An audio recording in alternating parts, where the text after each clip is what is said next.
Bien, pongo a grabar nuevamente para hacer cortes pequeños.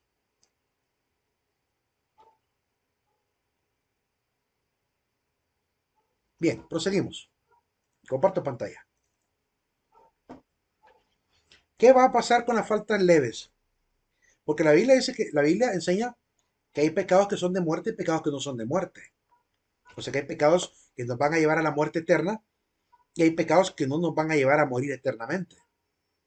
La gente dice, he escuchado gente de otras iglesias que dicen, no, pero es que pecado es pecado y el que cometió pecado va para el infierno.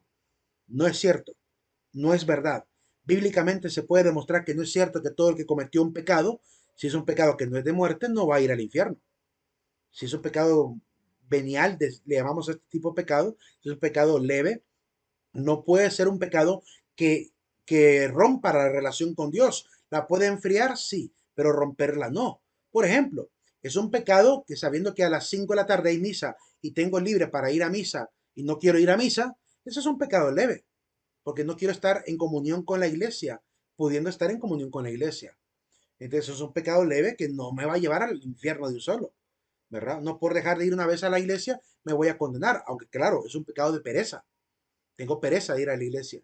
Y la pereza es un pecado capital, ¿verdad? Claramente. Entonces, si tengo pereza, ese pecado, por una vez que lo haya cometido, no puede ser considerado un pecado lo suficientemente fuerte como para condenar a la muerte eterna a un hermano.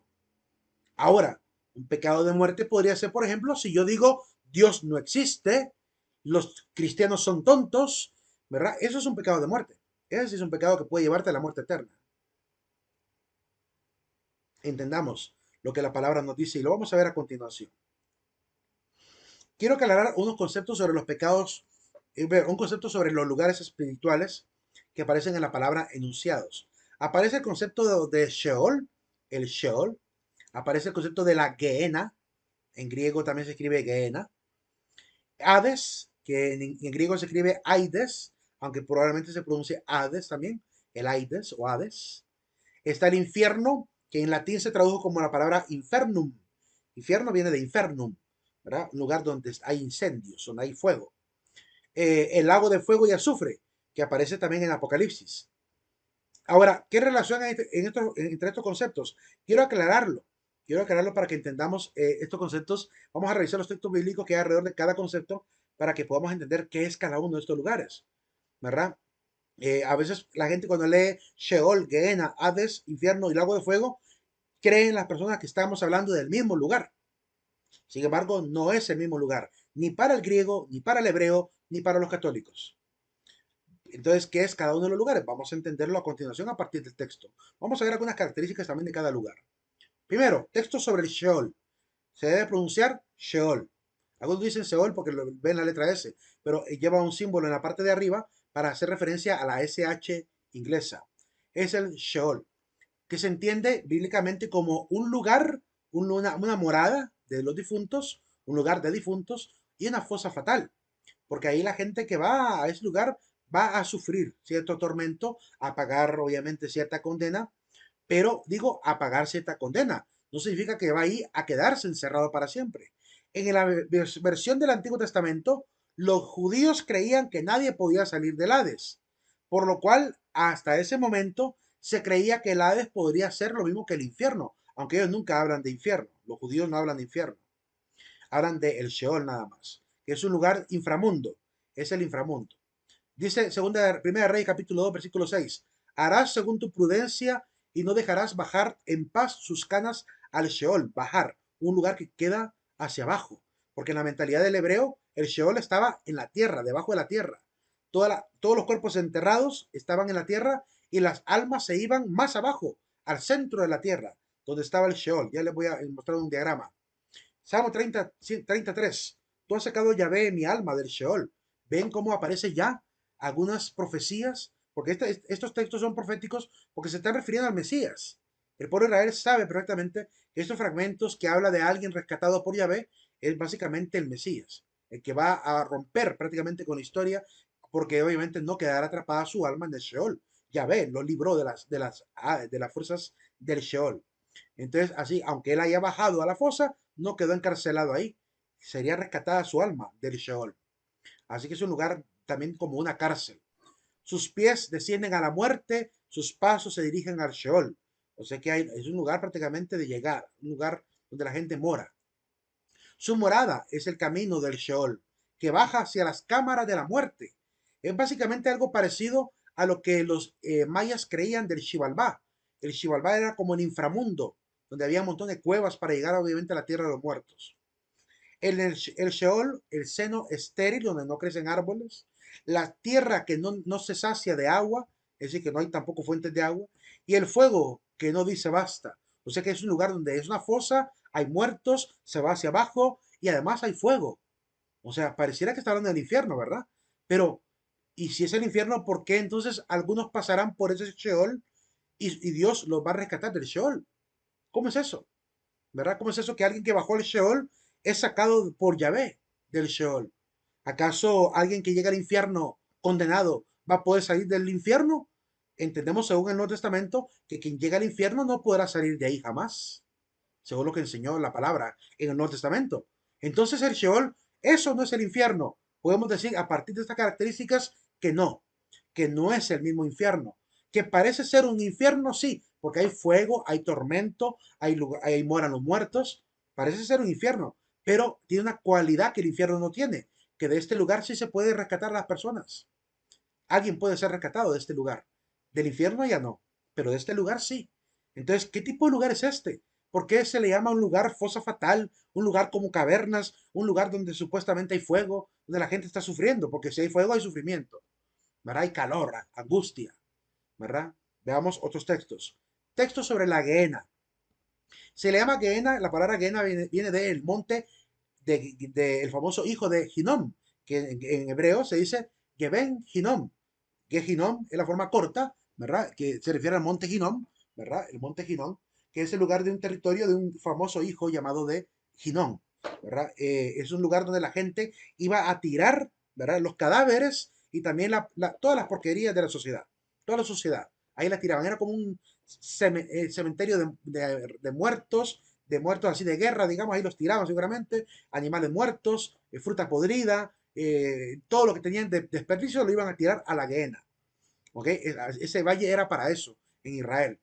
Y vean que Jesús utilizó ese término.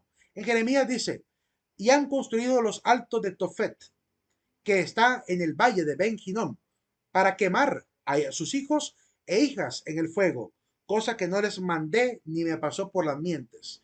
Es decir, es un lugar donde iban a quemar incluso gente. En Mateo 18:9 dice, y si tu ojo te es ocasión de pecado, sácatelo y arrójalo de ti. Más te vale entrar en la vida con un solo ojo, perdón, con un solo ojo que con los dos ser arrojado a la gehenna de fuego. Ok, en el Sheol hay fuego, en la gehenna hay fuego. ¿La gehenna será lo mismo que el Sheol? Pues pareciera que no. Sigamos leyendo. Y los arrojarán en el horno de fuego. Ahí será el llanto y el rechinar de dientes, dice Jesucristo. El horno de fuego, la gehenna es el lugar donde hay hornos de fuego, donde queman prácticamente a las víctimas. Bueno, queman obviamente a los muertos. Mostraré, en Lucas, mostraré a quienes debéis temer. Temed a aquel que después de matar tiene poder para arrojar a la gehenna. Sí, os repito, temed a ese. Hay que tenerle miedo a quien puede arrojar a alguien después de la muerte a la gehenna. Porque de la gehenna nadie podrá salir. La gehenna es un lugar donde nadie puede salir. Así que desde ahí ya podemos ir entendiendo que la gehenna es un lugar final donde llegan prácticamente a consumirse las vidas y ya no se podrá salir de ahí. Serpiente, raza de víboras, ¿cómo vais a escapar a la condenación de la gehenna? Por eso les digo, quien es condenado a la gehenna no puede salir de la gehenna, pero quien es enviado al Sheol sí podría salir del Sheol.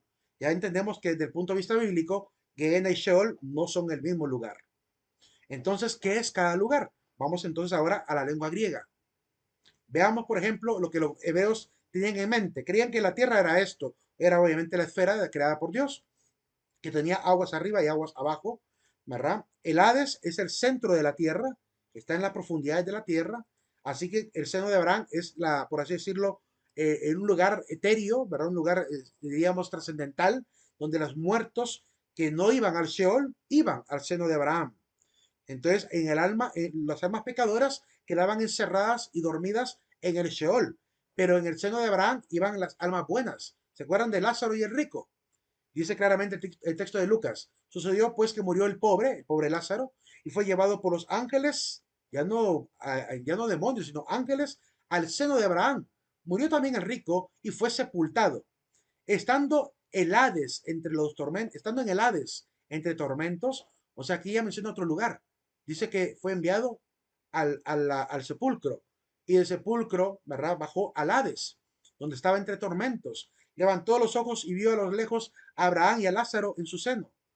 Y además, entre nosotros, le dice Abraham cuando le pide este rico, manda a Lázaro que me moje la lengua. Y le dice claramente a Abraham, además, entre nosotros y vosotros se interpone un gran abismo, porque hay un abismo gigante, ¿verdad? Entre el lugar de las almas buenas y el lugar de las almas pecadoras. O sea que la gente creía que al enterrar al muerto al sepulcro, esta alma malvada iba, ¿verdad? Alma pecadora iba al Sheol o al Hades. El Hades es lo mismo que el Sheol. Es un lugar de tormento donde hay fuego. También los griegos creían que el Hades era un lugar de fuego, donde reinaba el famoso dios Hades. Y entonces creían que en ese lugar se iba a sufrir tormento. Y había una separación tremenda entre, ¿cómo se llama?, el lugar de las almas puras y las almas deudoras. Entonces al Sheol o al Hades van las almas deudoras, las que deben pagar obviamente un castigo, ¿verdad? Antes de ser quizás rescatadas por Yahvé, que podría rescatarlos de ahí si él quisiera. Era un lugar de tormento, una fosa fatal, un seno estéril.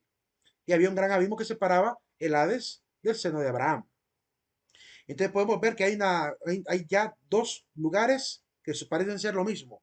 Hades en griego es el equivalente de Sheol en hebreo. Podríamos decirlo a partir de lo que explica este texto de Lucas. Ahora, aquí vengo a mostrarles una equivalencia. El Sheol es lo mismo que el Hades, y es lo mismo que llama el Antiguo Testamento de la fosa fatal, donde la gente iba a sufrir, obviamente, esa condena por ser pecador. No iban al seno de Abraham, tampoco iban al reino de los cielos, porque no había tampoco la idea del reino de los cielos. La idea del reino de los cielos aparece con Jesucristo. Por lo cual es claro que hasta después con Jesucristo podrán ascender del seno de Abraham hasta el reino de los cielos. Pero el lugar reservado a las almas buenas era el seno de Abraham.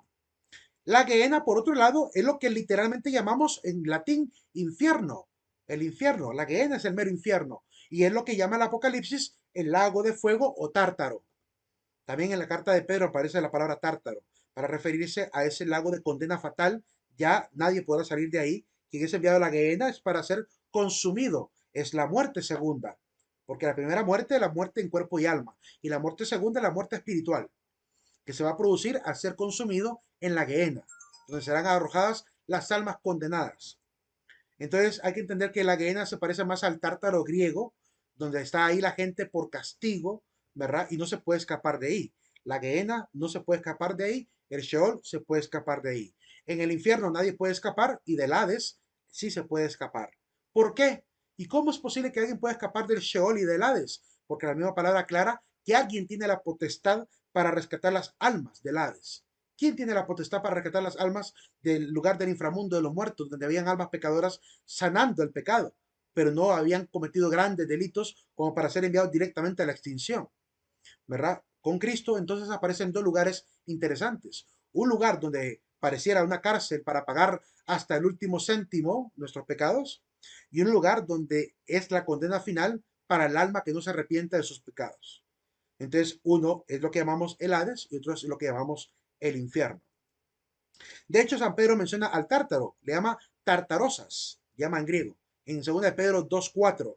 Pues si Dios no perdonó a los ángeles que pecaron, sino que precipitándolos en los abismos tenebrosos del tártaro, que hay que entender tártaro aquí como infierno, los entregó para ser custodiados hasta el juicio. O sea que ahí, de ese lugar, ahí están las almas condenadas, incluso de los ángeles. Ahí están los espíritus de los ángeles condenados, los demonios. Los demonios condenados están en el tártaro, o lo que llamamos la Gehenna, o el fuego del infierno. Quiero ver, disculpen, jóvenes, el micrófono. Ojo con el micrófono. Ahí la compañera que tiene activo ahí. Ok. Entonces, ¿el Sheol se parece al infierno? Sí, tiene algo parecido al infierno, porque hay fuego, recuerden. Está la idea del fuego, que provoca también angustia, dolor, que provoca cierto tormento, pero no extingue a la persona, solo la está como que purificando con el fuego. Ese fuego es para purificarla del pecado, ¿verdad? Es como el sufrimiento que le provocó Jesús a Pedro. Dice el texto bíblico que cuando habló con Pedro, lo leímos, y le preguntó 3 veces si lo amaba. Y dice que en la tercera vez que le preguntó, Pedro se sintió muy mal en su corazón porque por tercera vez le preguntó si lo quería. Eso le provocó un dolor espiritual a Pedro. Dice que Pedro se puso muy triste porque le preguntó por tercera vez, Pedro, ¿me amas? Ese tipo de dolor, que es un dolor espiritual, ese tipo de dolor que puede estar provocando este supuesto fuego, que es una forma metafórica para referirse al dolor y angustia que se siente estando en este lugar de tormento llamado el Sheol, que sirve para purificar realmente el alma. Porque de hecho Jesús cuando le pregunta 3 veces a Pedro si lo amaba, era para restaurar el triple pecado de Pedro. ¿Cuál triple pecado? El triple pecado de haber negado a Jesús 3 veces. 3 veces negó a Jesús y por eso Jesús le pregunta 3 veces si lo amaba, una vez resucitado. Entonces ahí restauró Jesús el pecado de Pedro, al punto que Pedro se sintió tocado espiritualmente, ¿verdad? Y ese es el tipo de dolor que pueden estar experimentando algunos seres humanos en este lugar espiritual que llamamos Sheol o Hades o fosa fatal. Pero ya no es tan fatal, ya no es tan fatal porque Cristo puede rescatar de la fosa fatal, ¿verdad? Y está anunciado que no permitirás que tu santo experimente la corrupción, porque también es un lugar de corrupción, es un lugar donde se corrompe el alma si no accede al perdón. Pero como ya hay un perdón para las almas encarceladas, Cristo liberta a las almas cautivas, por tanto, tanto los que estaban vivos como los que habían muerto antes de él van a ser rescatados por él. Y hay pecados que cometieron algunos de estos del pasado, que tendrán que ser perdonados algunos, y otros no podrán ser perdonados. O sea, unos estarán condenados o fueron condenados, y otros no podrán ver, obviamente, y otros podrán ver quizá la gloria de la resurrección, porque algunos cometieron pecados leves, ¿verdad? Un pecado leve, por ejemplo, es decirle a la mamá, yo no quiero salir ahorita. Desobediencia a los padres es un pecado, va contra el cuarto mandamiento de la ley de Dios, pero no es un pecado tan grave, ¿verdad? Como para decir, rompió la relación con la mamá y el papá. Por tanto, tampoco va a romper con Dios la relación. Si no la rompe con el papá y la mamá, tampoco la va a romper con Dios. Por lógica, ese pecado es un pecado leve. Un pecado grave sería, por ejemplo, matar a tu papá o matar a tu mamá. Ese sería un pecado gravísimo, ¿verdad? Y aún así, ese pecado, si alguien llegara a arrepentirse de corazón, Dios estaría dispuesto incluso a perdonarlo. Pero para que alguien se arrepienta de algo así, eso quién sabe, muy difícilmente. Prosigamos. Por tanto, en la idea del Sheol hay fuego, tormento. Tengamos en mente esa idea, que en el Sheol hay fuego y tormento. Pareciera más bien que parece una especie de infierno, pero un infierno chiquito, pero de un infierno del cual se puede salir. Le pregunto aquí, y aquí cada uno se responderá, se dará esa respuesta a conciencia. Hasta ahorita, con lo que hemos leído y hemos visto y hemos comparado, ¿acaso no parece ser que el Sheol o el Hades es algo parecido a lo que en el mundo católico llamamos el purgatorio? Nosotros en el mundo católico le llamamos con una palabra latina a este lugar. Ya no le llamamos ni Sheol ni Hades, le llamamos purgatorio, a un lugar donde se puede expiar las faltas como una especie de cárcel temporal, donde se pueden purificar de los pecados leves con ese fuego abrasador que también va purificando el alma y que después de ese tiempo podría llegar a ser rescatado por Dios porque Cristo tiene la llave del Hades. Esa es la idea de purgatorio que tenemos en la Iglesia Católica y que corresponde perfectamente con la idea de Sheol del Antiguo Testamento. Por eso tanto los judíos como los católicos tenemos ese equivalente. Si usted le pregunta a un rabino si se podría llegar a salir en algún momento del Sheol, probablemente como no cree en Cristo le va a decir que no. Pero alguien que conozca la cultura de Israel y que sepa lo que es el Sheol y lo que pasó con Jesucristo, le pregunta, ¿se puede salir del Sheol? Le dirá que sí, se puede salir. Por tanto, es un lugar de tormento, sí. Para expiar pecados, sí. Para las almas que estuvieron cautivas por un tiempo, sí. Pero ¿se puede salir? Claro que se puede salir. ¿Por qué? Porque Cristo tiene las llaves. Entonces es como lo que llamamos purgatorio. Un lugar donde alguien va a purgar sus faltas y sale ya purificado de ahí. Veamos un poquito esto. ¿Cómo explicar entonces esta similitud entre el Sheol y el lago de fuego? Bueno, dos posibles explicaciones. O podría ser el mismo lugar, aunque ya vimos que no. Uno, el Sheol podría ser una especie de lugar de purificación y el otro infierno sería el infierno definitivo, el lago de fuego de condena que menciona el Apocalipsis, que es lo que realmente podríamos considerar. Para mí, el Sheol es un lugar de purificación en el Antiguo Testamento, ¿ok? Que es exactamente la misma idea que tenemos del purgatorio en el Nuevo Testamento, los católicos, porque somos los únicos que manejamos esa idea de una especie de Sheol donde se purifican los pecados del Nuevo Testamento y de donde Cristo nos puede rescatar todavía. Cristo bajó a los infiernos, bajó al Sheol, no para quedar bajo su dominio, porque no tenía pecado, sino para rescatar, redimir y salvar las almas cautivas en este Sheol. Él tiene esa misión de rescatar vivos y muertos, para que su reino no tenga fin. Texto sobre el Hades. Ahora le damos un poquito del Hades para aclarar aún más esto. El Hades es un lugar invisible, nadie lo puede encontrar ni ver. Dice Sabiduría 16:13, pues tú tienes el poder sobre la vida y sobre la muerte. Haces bajar a las puertas del Hades y de allí subir. O sea que según Salomón, al Hades se podía bajar, pero Dios tiene el poder para hacernos subir de él.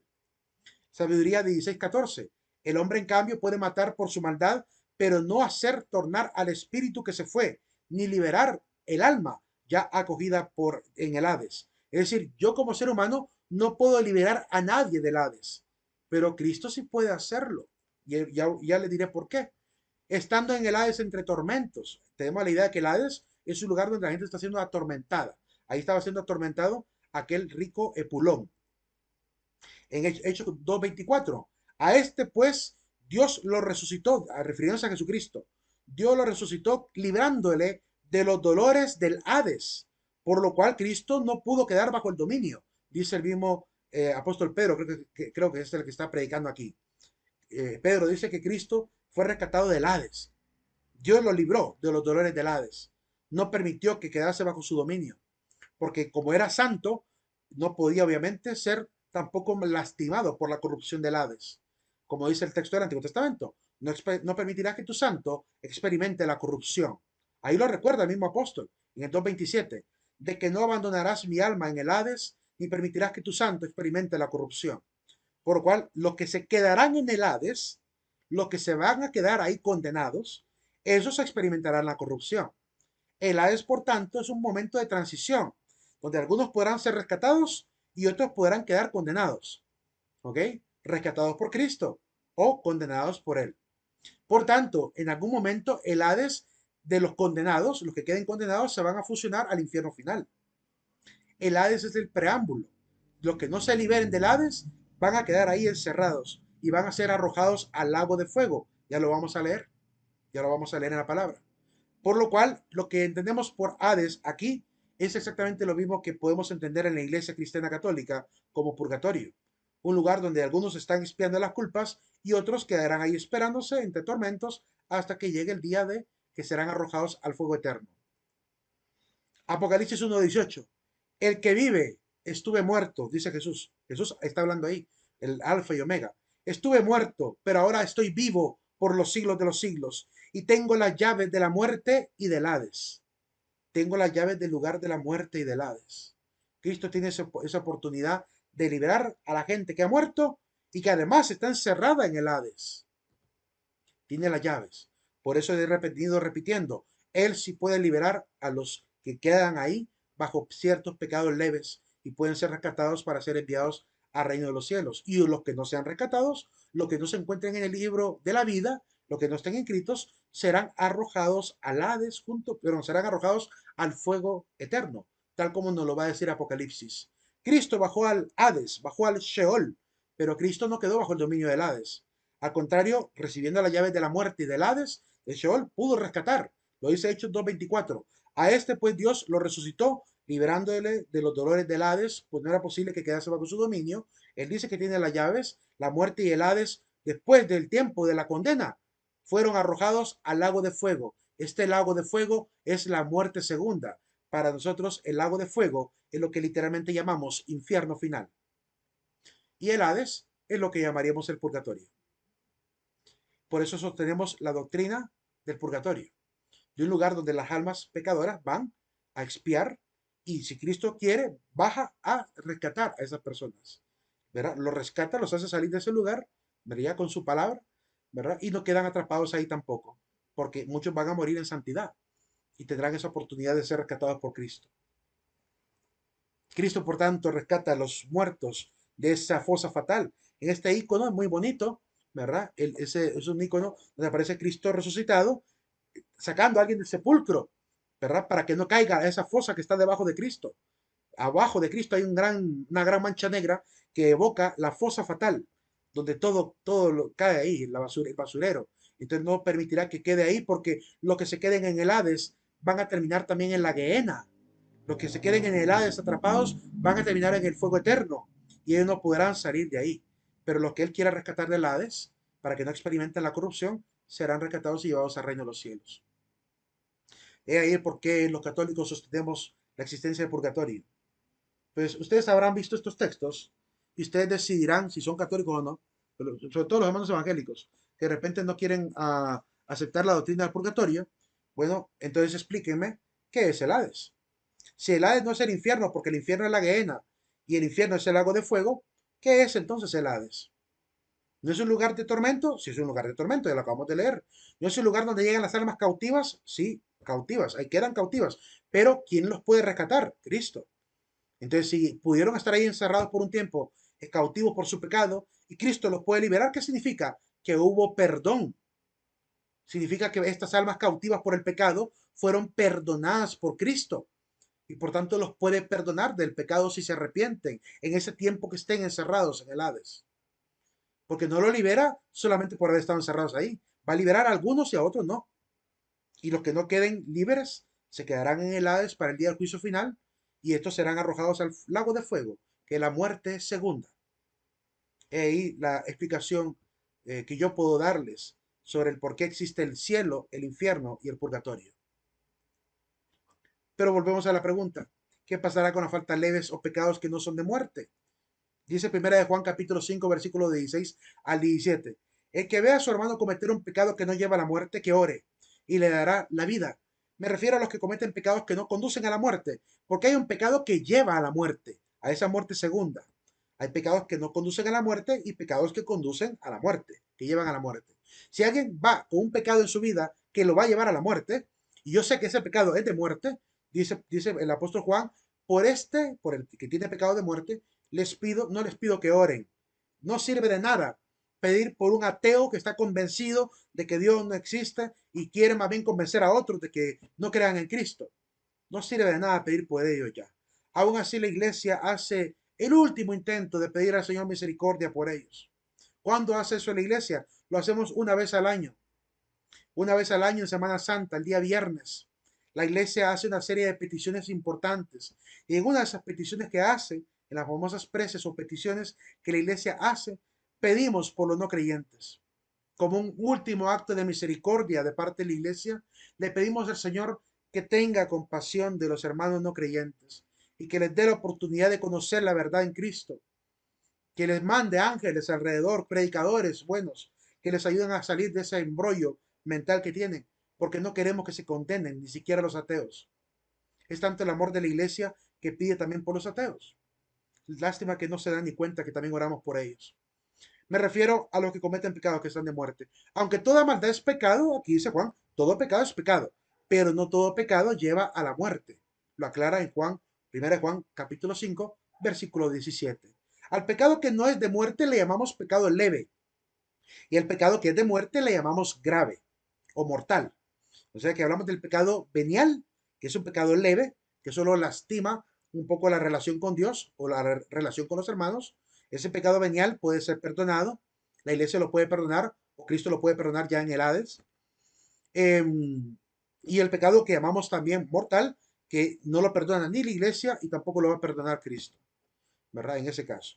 Por lo cual hay que poner atención a lo que dice Juan. Eso es lo que va a pasar con las almas que estén en pecado. Pasarán por un tiempo de expiación. Y si ni aún con el tiempo de expiación, viendo lo que pudieron haber visto en esa realidad llamada realidad del Sheol o del Hades, si aún estando entre tormentos siguen blasfemando contra Dios, pues seguramente no alcanzarán la misericordia de Dios y se van a condenar, porque han querido, aún con todo el sufrimiento que tienen, seguir blasfemando contra Dios. Y Dios evidentemente no les va a salvar si no quieren ser salvados. Los que van a ser salvados según como hayan construido serán probados por el fuego. San Pablo nos enseñó esto. Lo leemos. 1 Corintios capítulo 3, versículo 11. Pues nadie puede poner otro cimiento que el ya puesto Jesucristo. Y si uno construye sobre este cimiento con oro, plata, piedras preciosas, madera, heno, paja, la obra de cada cual quedará al descubierto, la manifestará el día que ha de revelarse por el fuego. Es decir, que nuestra obra, nuestra vida va a pasar por el fuego y la calidad de la obra de cada cual la probará el fuego. Es decir, todos nosotros, todos, sin lugar a duda, todos vamos a pasar por el Hades. Todos. Pasaremos por ese tiempo de tormento, de sufrimiento, de expiación, y aquellos que construyeron con oro, oro, plata y todas estas piedras preciosas que resisten el fuego, podrán ser rescatados. Y los que no, serán como heno, como paja, que se quedarán ahí listos para hacer combustión, listos para quedarse para la combustión final y la muerte final. Hay que entender que todo eso es una metáfora para referirse al ardor del pecado, a la culpa del pecado. Ese es el fuego que devorará nuestra conciencia, ¿verdad? La culpa misma. Hay que entender que todo esto es una metáfora, no son lugares físicos, son estados espirituales, donde estaremos sufriendo todo esto. Entonces, todo el mundo va a pasar por ello, pero si alguien caminó lo suficiente por Cristo, no va a durar mucho tiempo en el Hades, será rescatado por Cristo, ¿verdad? Pero tenemos que pagar hasta el último céntimo, porque Jesucristo dejó claro de que así como aquel que es el, digamos, el verdugo, va a meter preso a aquel que es culpable o tiene una deuda y no lo sacará hasta que no pague el último céntimo, dice Jesucristo, lo mismo hará mi Padre con vosotros. Es decir, Dios nos va a meter en una especie de cárcel hasta que paguemos el último céntimo de nuestros pecados y después de un tiempo saldremos libres. Y los que no puedan pagar quedarán obviamente encarcelados para la eternidad en la muerte segunda. Aquel cuya obra construida sobre cimiento resista recibirá la recompensa, mas aquel cuya obra quede abrasada, es decir, quemada, sufrirá el daño. Él, no obstante, el bueno, es decir, aquel que quedó obviamente puro, él no obstante quedará a salvo, pero como quien pasa a través del fuego. O sea, todo el mundo tendrá que ser probado como se prueba el oro en el crisol. Tenemos que pasar por el fuego para probar realmente si hemos sido o no santuario de Dios. ¿No sabéis que sois santuario de Dios y que el Espíritu Santo habita en vosotros? A esta prueba, el día del juicio, el día de Yahvé, que abraza, que daña, pero de la cual aún podemos salir salvos, a esto le llamamos purificación de los santos, o en palabra corta, purgatorio. A esto es lo que le llamamos purgatorio en la iglesia.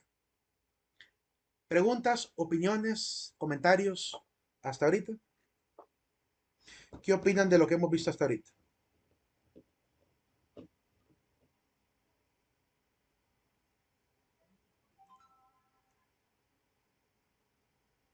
¿Ya habían leído estos textos? ¿Los habían meditado? ¿Qué opinan? ¿Es ahora un poco más creíble o no lo del purgatorio? ¿O siguen creyendo que se inventa la Iglesia Católica?